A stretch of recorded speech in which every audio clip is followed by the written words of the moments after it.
ഷവോമിയുടെ Xiaomi pad mini എന്ന പുതിയൊരു tablet launch ചെയ്യാൻ പോകുന്നുണ്ട്.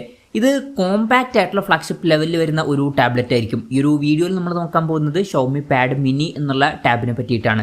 പിന്നെ വീഡിയോ തുടങ്ങുന്നതിന് മുമ്പ് പറയാനുള്ള ഒരു കാര്യം എന്താ വെച്ചാൽ, ഇതുപോലെ നിങ്ങളുടെ സ്വന്തം ഫോട്ടോ അല്ലെങ്കിൽ നിങ്ങൾക്ക് ഇഷ്ടപ്പെട്ട ഡിസൈൻ പ്രിന്റ് ചെയ്തിട്ടുള്ള മൊബൈൽ കേസുകൾ അഫോർഡബിൾ ആയിട്ടുള്ള പ്രൈസ് റേഞ്ചിൽ വേണം എന്നുണ്ടെങ്കിൽ ഇവിടെ ഒരു വാട്സപ്പ് നമ്പർ കൊടുക്കുന്നുണ്ട്. താഴെ ഡിസ്ക്രിപ്ഷനിലും കമന്റ് ബോക്സിലും ആ ഒരു വാട്സപ്പ് നമ്പർ കാണാം, നിങ്ങൾക്ക് കോൺടാക്ട് ചെയ്യാവുന്നതാണ്. അപ്പം നമ്മൾ ആദ്യം ഫീച്ചേഴ്സും കാര്യങ്ങളൊക്കെ നോക്കുകയാണെന്നുണ്ടെങ്കിൽ ഡിസ്പ്ലേയുടെ കാര്യത്തിൽ ഷവോമി പാഡ് മിനിയിൽ 8.8 ഇഞ്ചിൻ്റെ ഡിസ്പ്ലേ സൈസ് ആയിരിക്കും വരിക. ഇപ്പോൾ ടാബുകളുടെ കാര്യത്തിൽ ഇപ്പോഴത്തതിൽ ഇത് കോമ്പാക്റ്റ് ആയിട്ടുള്ള ഡിസ്പ്ലേ സൈസ് ആണ് എന്ന് തന്നെ പറയാവുന്നതാണ്. പൊതുവേ 10 ഇഞ്ചിൻ്റെ മുകളിൽ വരുന്ന ഡിസ്പ്ലേ സൈസ് ടാബുകളിൽ ഇപ്പം കാണാറുണ്ട്. പക്ഷേ ഇതിൽ 8.8 ഇഞ്ചേ വരുള്ളൂ. അപ്പം കോമ്പാക്റ്റ് ആയിട്ടുള്ള ഡിസ്പ്ലേ സൈസ് എന്ന് പറയാവുന്നതാണ്. 3K റെസൊല്യൂഷനിലായിരിക്കും ഈ ഒരു ടാബ്ലറ്റ് വരിക. റെസൊല്യൂഷൻ വരിക 3008x1880 ആയിരിക്കും. പിന്നെ ഇതിൽ അമോലെഡ് ഡിസ്പ്ലേ ഒന്നും വരില്ല. LCD പാനലുമായിട്ടായിരിക്കും ഈ ഒരു ടാബ്ലറ്റ് വരിക. പിന്നെ വളരെ കൂടിയ 165 ഹെർട്സിൻ്റെ റിഫ്രഷ് റേറ്റ് ഒക്കെ ഈ ഒരു ടാബിൽ വരുന്നതായിരിക്കും. പിന്നെ ഇതിൽ 372 ഹെർട്സിൻ്റെ ടച്ച് സാമ്പിളിംഗ് റേറ്റ് വരുന്നതായിരിക്കും. 1080 ഹെർട്സിൻ്റെ ഇൻസ്റ്റന്റ് ടച്ച് സാമ്പിളിംഗ് റേറ്റ് എന്നുള്ള ഫീച്ചറും വരുന്നതായിരിക്കും. ഡോൾബി വിഷൻ്റെ സപ്പോർട്ടൊക്കെ ഇതിൽ വരുന്നതായിരിക്കും. പിന്നെ 16:10 എന്നുള്ള ആസ്പെക്ട് റേഷ്യോയിലായിരിക്കും ഈ ഒരു ടാബ്ലറ്റ് വരിക. ടാബിൻ്റെ ഫ്രണ്ടിൽ ഗൊറില്ല ഗ്ലാസ് 5ൻ്റെ പ്രൊട്ടക്ഷൻ വരുന്നതായിരിക്കും. പീക്ക് ബ്രൈറ്റ്നസ് വരിക 700 നിറ്റ്സ് ആയിരിക്കും. അപ്പോൾ ഡിസ്പ്ലേ ഫീച്ചേഴ്സ് മൊത്തത്തിൽ നോക്കുകയാണെന്നുണ്ടെങ്കിൽ അത്യാവശ്യം തിരക്കില്ലാത്ത ഡിസ്പ്ലേ ഫീച്ചേഴ്സ് ഇതിൽ വന്നേക്കാം. അമോലെഡ് ഡിസ്പ്ലേ ഒന്നും വരില്ല.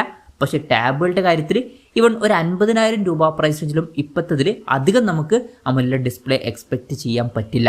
പിന്നെ ഈ ഒരു ടാബിൻ്റെ വെയിറ്റ് വരിക ഏകദേശം 326 ഗ്രാം ആയിരിക്കും. തിക്നെസ് വരിക 6.46 mm മാത്രമായിരിക്കും. പിന്നെ മെറ്റൽ യൂണി ബോഡി ആയിരിക്കും ഇതിൽ വരിക. ഇനി പ്രോസസ്സറിൻ്റെ കാര്യം പറയുകയാണെന്നുണ്ടെങ്കിൽ മീഡിയാടെക്കിൻ്റെ ഡിമെൻസിറ്റി 9400+ എന്ന പ്രോസസ്സറുമായിട്ടായിരിക്കും ഈ ഒരു ടാബ്ലറ്റ് വരിക. ഇപ്പം ഈ ഒരു പ്രോസസ്സർ എന്ന് പറയുന്നത് മീഡിയാടെക്കിൻ്റെ ഏറ്റവും ലേറ്റസ്റ്റ് ആയിട്ടുള്ള ഫ്ലാഗ്ഷിപ്പ് പ്രോസസ്സറാണ്. ബെസ്റ്റ് ആയിട്ടുള്ള ഫ്ലാഗ്ഷിപ്പ് ലെവലിൽ വരുന്ന ഒരു പെർഫോമൻസ് തന്നെ ഇതിൽ ലഭിക്കുന്നതായിരിക്കും. ബെസ്റ്റ് ആയിട്ടുള്ള പെർഫോമൻസ് ഇതിൽ വരും. പിന്നെ LPDDR5Xൻ്റെ റാമും അതുപോലെ തന്നെ UFS 4.1 സ്റ്റോറേജ് ടൈപ്പും കാര്യങ്ങളൊക്കെ ഇതിൽ വരുന്നതായിരിക്കും. അതും നല്ല കാര്യങ്ങളാണ്. പിന്നെ ഈ ഒരു ടാബ് പെട്ടെന്ന് നീറ്റായിരിക്കാൻ വേണ്ടിയിട്ട് VC കൂളിംഗ് സിസ്റ്റം ഇതിൽ വരുന്നതായിരിക്കും. ഇതിൻ്റെ ഏരിയ വരിക 12050 mm² ആയിരിക്കും. പിന്നെ നല്ല വൈബ്രേഷൻ എഫക്റ്റിന് വേണ്ടിയിട്ട് ഡ്യുവൽ X-ആക്സിസ് ലീനിയർ മോട്ടർ ഇതിൽ വരുന്നതായിരിക്കും. പിന്നെ ഡ്യുവൽ സ്റ്റീരിയോ സ്പീക്കേഴ്സ് ആയിരിക്കും ഇതിൽ വരിക. പക്ഷേ code ring symmetrical stereo speakers ആയിരിക്കും ഇതിൽ വരിക.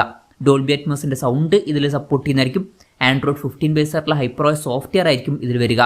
ക്യാമറയുടെ കാര്യം പറയുകയാണെന്നുണ്ടെങ്കിൽ ടാബിൻ്റെ പിന്നിൽ 13 മെഗാപിക്സലിൻ്റെ f2.2 അപ്പേഴ്സിൽ വരുന്ന ഒരു ക്യാമറ സെൻസർ ആയിരിക്കും വരിക. ഫ്രണ്ടിൽ 8 മെഗാപിക്സലിൻ്റെ സെൽഫി ക്യാമറയും വരുന്നതായിരിക്കും. ബേസിക് ആയിട്ടുള്ള ക്യാമറ സെറ്റപ്പ് ആയിരിക്കും വരിക. പക്ഷേ ഒരു കാര്യമുണ്ട്, ഇതൊരു ടാബ്ലറ്റ് ആണ്. ടാബ് എന്ന് പറയുന്നത് അത്ര ക്യാമറ ഫോക്കസ്ഡ് ആയിട്ടുള്ള ഒരു ഡിവൈസ് ഒന്നും അല്ല. അപ്പം ടാബുകളുടെ കാര്യത്തിൽ ഈ ഒരു ക്യാമറ സ്പെസിഫിക്കേഷനൊക്കെ ഓക്കെയാണ്. ബാറ്ററിയുടെ കാര്യത്തിൽ 7500 mAh ബാറ്ററി ആയിരിക്കും ഇതിൽ വരിക. ആ ബാറ്ററി കപ്പാസിറ്റി അത്ര മികച്ചതായിരിക്കില്ല ടാബാണ് എന്നുള്ള കാര്യം കൺസിഡർ ചെയ്യുമ്പോൾ. ടാബുകളിൽ പൊതുവെ ഇതിലും കൂടുതൽ ബാറ്ററി കപ്പാസിറ്റി വരാറുണ്ട്. ആ സ്ക്രീൻ സൈസ് കുറഞ്ഞതുകൊണ്ട് തന്നെ ബാറ്ററി കപ്പാസിറ്റിയും കുറച്ച് കുറയുന്നതായിരിക്കും. 67 വാട്ടിൻ്റെ ഫാസ്റ്റ് ചാർജ് സപ്പോർട്ട് വരുന്നതായിരിക്കും. അപ്പോൾ നല്ല ചാർജിങ് സ്പീഡൊക്കെ ഇതിൽ വരും. പിന്നെ Type-C ചാർജിങ് പോർട്ടുമായിട്ടായിരിക്കും ഈ ഒരു സ്മാർട്ട് ഫോൺ വരിക. അപ്പം ഇതൊക്കെയാണ് മൊത്തത്തിൽ ഫീച്ചേഴ്സിനെ പറ്റി പറയാനുള്ള കാര്യങ്ങൾ. പിന്നെ പറയേണ്ട ഒരു കാര്യം എന്താ വെച്ചാൽ, ഇപ്പം അടുത്ത് റെഡ്മിയുടെ Redmi K Pad എന്ന ഒരു ടാബ്ലറ്റ് ചൈനീസ് മാർക്കറ്റിൽ ലോഞ്ച് ചെയ്തിട്ടുണ്ടായിരുന്നു. ആ ഒരു ടാബ്ലറ്റ് ആയിരിക്കും ഈ ഒരു ഷവോമി പാഡ് മിനി എന്നുള്ള ടാബ്. അതായത് റീബ്രാൻഡഡ് വെർഷൻ ആയിരിക്കും. ഇപ്പോൾ ഗ്ലോബൽ മാർക്കറ്റിലോട്ട് വരുമ്പോൾ ഷവോമി പാഡ് മിനി എന്ന പേരിലായിരിക്കും Redmi K Pad എന്നുള്ള ടാബ്ലറ്റ് വരിക. വിലയുടെ കാര്യം പറയുകയാണെന്നുണ്ടെങ്കിൽ Redmi K Pad എന്നുള്ള ടാബ്ലറ്റ് ചൈനീസ് മാർക്കറ്റിൽ ഏകദേശം 33,500 രൂപ പ്രൈസ് റേഞ്ചിലായിട്ടാണ് ലോഞ്ച് ചെയ്തിട്ടുള്ളത്. പക്ഷേ ഇന്ത്യൻ മാർക്കറ്റിലോട്ടൊക്കെ ഈ ഒരു ടാബ് എത്തുകയാണെന്നുണ്ടെങ്കിൽ വില കുറച്ചും കൂടി കൂടാൻ ചാൻസ് ഉണ്ട്. നമുക്ക് ഒരു 40,000-45,000 രൂപ പ്രൈസ് റേഞ്ചിലായിട്ട് ഈ ഒരു ടാബ്ലറ്റ് ഇന്ത്യൻ മാർക്കറ്റിൽ എക്സ്പെക്ട് ചെയ്യാവുന്നതാണ്. കൺഫർമേഷൻസ് ഒന്നുമില്ല, ജസ്റ്റ് നമ്മുടെ എക്സ്പെക്ടേഷൻ പറഞ്ഞു എന്നേ ഉള്ളൂ. എന്തായാലും ഷവോമിയുടെ ഷവോമി പാഡ് മിനി എന്ന പുതിയൊരു ടാബ്ലറ്റ് ലോഞ്ച് ചെയ്യാൻ പോകുന്നുണ്ട്. ലോഞ്ച് ഡേറ്റിൻ്റെ കാര്യം പറയുകയാണെന്നുണ്ടെങ്കിൽ അതിനെ പറ്റിയിട്ടുള്ള കാര്യങ്ങളൊന്നും ഇപ്പം പറയാൻ കഴിഞ്ഞിട്ടില്ല. അതിനെ പറ്റിയിട്ടുള്ള ന്യൂസുകളൊക്കെ വരുമ്പോൾ അതിനെ പറ്റിയിട്ടുള്ള വീഡിയോസൊക്കെ നമ്മൾ ചെയ്യുന്നതായിരിക്കും. അപ്പം അതുപോലുള്ള വീഡിയോസ് കാണാൻ താല്പര്യമുണ്ടെന്നുണ്ടെങ്കിൽ ഈ ചാനൽ സബ്സ്ക്രൈബ് ചെയ്യാവുന്നതാണ്. എന്തായാലും ഈ ഒരു ടാബിനെ പറ്റിയിട്ടുള്ള നിങ്ങളുടെ അഭിപ്രായം ജസ്റ്റ് ഒന്ന് കമൻറ്റ് ചെയ്യുക. അതുപോലെ തന്നെ ഈ ഫീച്ചേഴ്സുമായിട്ട് വരുന്ന ഒരു ടാബ്ലറ്റ് ഇന്ത്യൻ മാർക്കറ്റിൽ നിങ്ങൾ ഏത് പ്രൈസിങ്ങിലാണ് എക്സ്പെക്ട് ചെയ്യുന്നത് എന്നുള്ള കാര്യം കൂടി ജസ്റ്റ് ഒന്ന് കമൻറ്റ് ചെയ്യുക.